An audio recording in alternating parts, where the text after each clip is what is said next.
This is the first single and the title track from Big Rec's latest album, Ghosts, a new record and a new opportunity for the band to explore a different range of sounds. When you're afforded the opportunity to be able to do whatever you want, you can take your time with it, and and when you're surrounding yourself with like-minded people that they get it, and it's like, well, what if we try this? And just all these different moves that you can make, as opposed to like, here's the song, next. Mm-hmm. I like that. And I like layers, and I like textures, and I think this album has a lot of that. Would you drag around my door? If I keep it cracked, there won't be no more.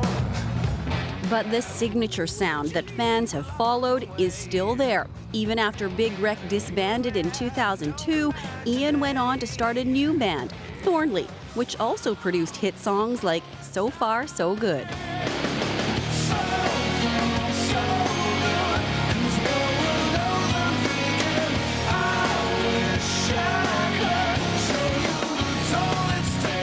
Then Ian connected with former bandmate Brian Doherty in 2010, and Big Rec was reborn, releasing the chart-topping album and single, Albatross.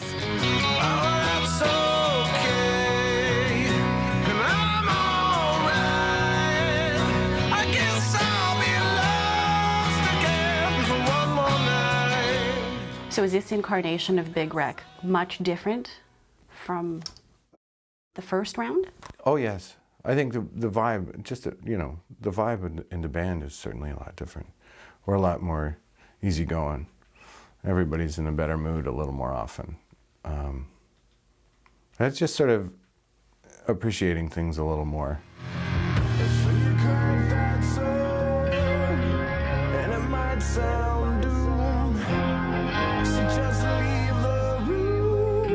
That comes from years of paying dues, playing gigs, and living in a particularly sketchy Toronto apartment early on in their career.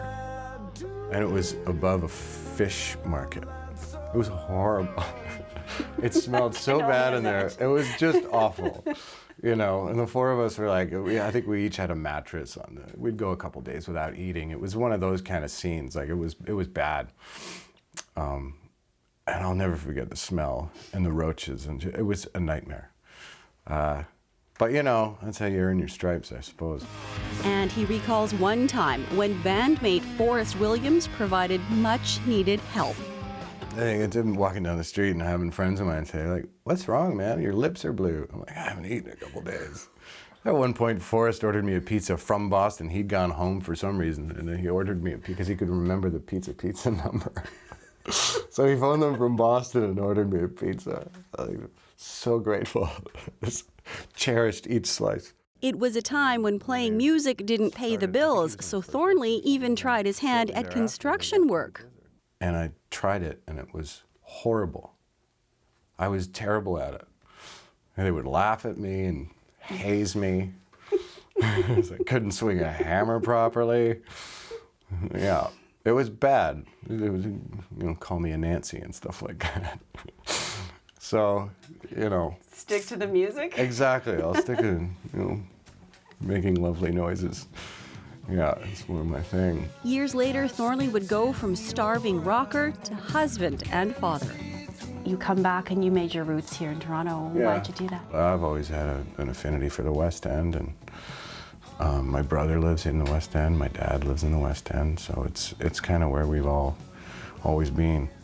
And yeah, I love Little Italy, and the food and people, and it's just it's kind of it's great for kids, and it's a wonderful neighborhood to be in.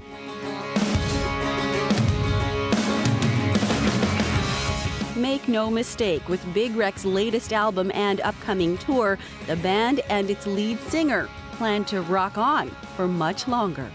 When I'm long gone, I'd rather have stuff that I'm really proud of, as opposed to, man, you should have seen how many units we sold of X, or, that's never really been my game. It's not my forte. I don't speak the music business language at all. Like, I'm kind of naive, to be honest with you. I don't really care. And that's stupid in a lot of ways, but it helps keep me innocent when it comes to music and how that goes.